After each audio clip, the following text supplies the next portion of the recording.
you want to hear the worst marketing advice I've ever received? Well, here it is. Just post more. That one piece of advice cost me years of wasted time because more content doesn't grow a business. A real strategy does. In this video, I'm going to show you the exact strategy I've used to make millions without doing more. And every business you see that seems to blow up overnight, they're using this too. They just don't talk about it. You'll discover the psychological trigger that makes this strategy so effective, the three-part system that turns random content into real growth, and most importantly of all, how to use it to build a repeatable marketing engine that finally works for you. So let's dive in. The reason this strategy is so incredibly effective lies in a concept backed by research from a study that Google conducted known as the 7-11-4 rule. So here's what they discovered. Google, with access to billions of data points on consumer behavior, found that before a customer makes a purchase, they typically need about 7 hours of engagement or interaction across 11 touch points in 4 separate locations. And science backs this up. Because by showing up in front of your customers more often and in more places, you're tapping into some pretty powerful psychological forces that make it almost impossible for customers to not want to buy from you. Things like the mere exposure effect, which explains how the more often you see something, the more you like it. So by showing up regularly in front of your audience, you make them more comfortable with you, which leads them to trust you more, which then leads them to want to make more purchases, which of course leads to more sales. Not to mention commitment and consistency bias, which shows how when people start engaging with your brand or your business in any way, shape, or form, well, they're far more likely to continue doing so, which means that customers move from initial interest to making a purchase quickly, easily, and with basically no persuasion required. This strategy that businesses use when they want to blow up fast is called omnipresence, a big fancy pants sounding word that makes it sound way more complicated than it actually is, as it really just comes down to showing up in the right place at the right time, which, let me tell you, is so much better than showing up at the wrong place at the wrong time. I might be in the wrong place. Now, unfortunately, when most people hear about omnipresent marketing, they think that the key to success is for them to be everywhere, all the time, doing all the things. And so they just rush out there and start posting all kinds of random content in all kinds of random places. A Facebook post here, an Instagram story there, something on LinkedIn, Twitter, YouTube, and whatever other network comes to mind. But that approach is exhausting, ineffective, and is the perfect definition of what I affectionately refer to as random acts of marketing. A spray and pray approach that's not much better than gambling. The good news though is that you really only need to find the 1, 2, maybe 3 places where your ideal customers are present and active online, then focus there and ignore everything else. Omnipresence isn't about being everywhere.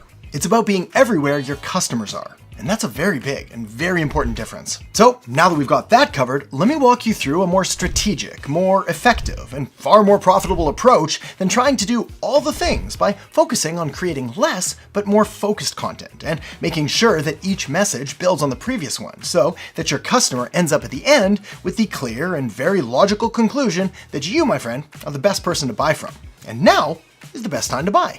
So now that you know how powerful this strategy is, let's move on to the 3-step system to grow your business. And we'll kick things off starting with step 1, market.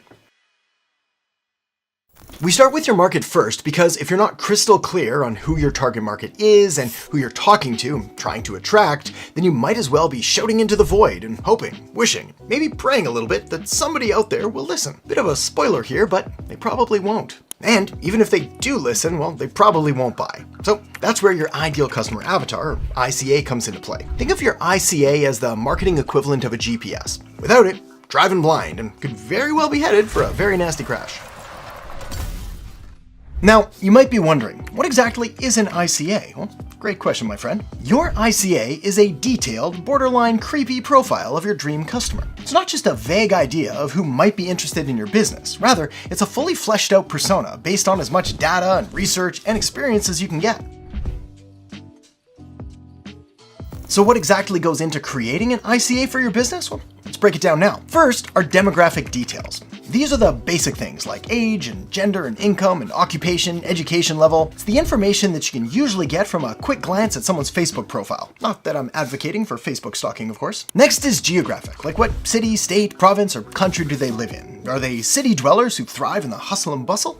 Or are they more of the small town, everyone knows everyone kind of people? Understanding where your audience is located can have a massive impact on how you market to them, the words you use, and the offers you make. And finally, we have psychographic details. now we're getting into the juicy stuff. Because psychographic details are all about understanding what makes your market tick. What are their values? What do they care about? What keeps them up at night? And perhaps most importantly, what are their miracles and miseries? Their miracles are all of their wants, their dreams, their goals and desires, all the things they're trying to move towards, and their miseries are all of their fears and pains and problems and frustrations and things they're trying to move away from. So with that said, here are 2 ways to gather the intel that you need to put together a really valuable ICA. The first is customer interviews. So never be afraid to talk to your current and previous customers and ask them about their experience with your business.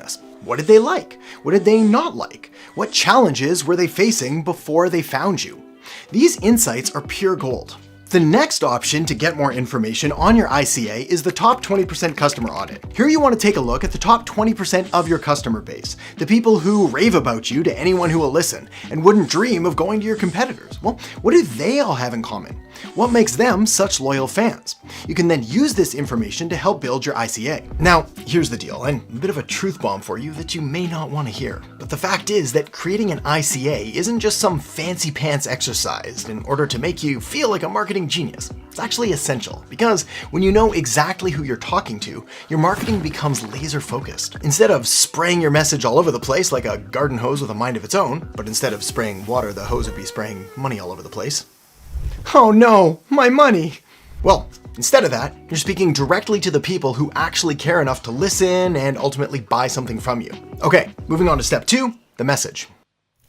All right, so you've got your ICA nailed down. You know who you're talking to. Well, now it's time to figure out what you're gonna say. And this part's important, really important. Because if your message is off, you might as well be speaking Elvish, because no one's gonna understand you except, I don't know, maybe elves, I guess. I got you. Long story short, your message is what makes your customers stop mid-scroll, sit up and say, "Hold up, that is exactly what I need." But here's the thing, and I'm sorry in advance because this is going to sound harsh, but the truth is that your customers don't actually care about you, your business, or your products or services. I care. Oh, I didn't realize you were still here. Look, I know it stings a little to hear that, but accepting that and understanding that what customers really care about is how your business can help them solve their problems is truly the key to making a whole lot more money. So, if you're out there trying to sell vitamins, things that are nice to have but not essential, well, it's time to pivot and start selling painkillers, things that are must-haves, but more on this in just a minute. Because first, we've got to find that sweet spot where your business meets the specific needs of your market so we can build your message around that. Think of this like the plot of a good movie. You're the hero, obviously, and your audience is your trusty sidekick who's just trying to figure out how to make it through the day without everything falling apart. Well, your message is the thing that's there to show them how you're going to save the day. So, how do you create a message that resonates? Start by thinking about your business's message like a map. Where's your audience right now, and where do they want to go? What's standing in their way, and how can you help them get there? If you can answer these questions, you're well on your way to creating a message that hits home. But we can get more specific here, and I can give you a little more context on this in order to help make it easier to implement. Like I mentioned earlier, people are far more motivated to solve a problem, this would be the painkiller, than they are to achieve a future benefit, which would be the vitamin. So when crafting your message, you need to focus heavily on the pain points your audience is experiencing right now. What's causing them stress, frustration, or sleepless nights? And how can your business make it all go away? This is where the painkiller profile comes in, a simple but powerful 4-part structure to help you craft a truly irresistible money-making message. So here's what it looks like. First, ask yourself where your customers are now. Not physically, but rather you want to try to really understand their current situation, the pain they're feeling, and the challenges that they're facing. Next, ask yourself where do they want to go? You need to know their desired outcome, the relief that they're seeking, and the goals they want to achieve. Otherwise, you risk coming up with an offer that nobody wants. After that, ask what will happen when they take action. Paint a clear picture of success and show them how their life will improve once they use your business. Also, bit of a side note here, this is more of an advanced copywriting technique, but notice how I said ask what will happen when they take action, and not ask what will happen if they take action. Using when instead of if is a technique called future pacing that implies or assumes a newer and better future for them and makes it easier for your customers to imagine actually taking action and getting the desired result. Okay, then the final question here is what will happen if they don't take action? Here you want to highlight the risks of inaction and spell out exactly what could go wrong if they continue on their current path without your solution. After all, if nothing changes, then nothing changes. Okay, so now that we've got that covered, it's time to go out there and put this money-making message directly in front of them, which is where the next step comes into play: media.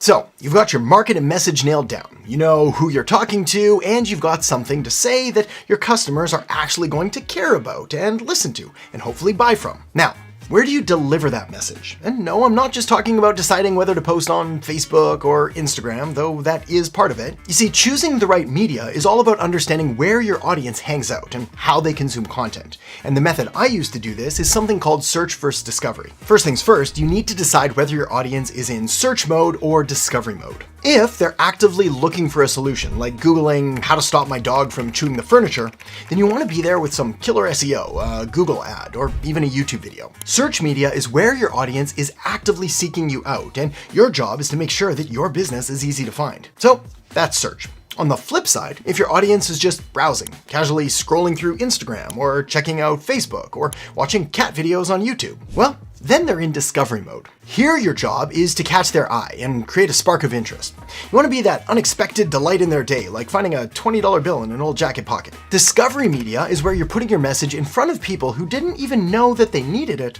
until they saw it. Both search and discovery marketing work. Both are good, and in a perfect world, you'd be using a combination of both of them to make sure that all your bases were covered. But if you have to choose just one, then ask yourself this question: am I selling a want, or am I selling a need? If you're selling a want, as in something that someone would want to have, like a cool new pair of sunglasses or an exotic vacation somewhere warm and sunny, well, then start with discovery marketing. If you're selling a need, on the other hand, like say you offer a 24-hour-a-day emergency plumbing service, well, then search marketing is going to be your secret weapon. Once you've nailed down the right media channels, it's time to decide on the format. Different formats resonate differently with various audiences, so this is where you'll want to think strategically in order to make sure you're making the right choice for you. Video is the rock star of content. It's engaging, it's dynamic, and it's got that wow factor that makes people stop and pay attention. Whether we're talking about a YouTube video, a Facebook Live, or an Instagram Reel, video content is perfect for showing off your business's personality and really connecting with your customers. It also builds trust and authority faster and more effectively than pretty much any other kind of content out there. Audio, on the other hand, is the unsung hero of content formats. Podcasts, audiobooks, and even voice notes are perfect for your customers who like to multitask. After all, they can listen to your content while they're commuting or working out or pretending to pay attention in that meeting that should have been an email. I don't want to go to school today.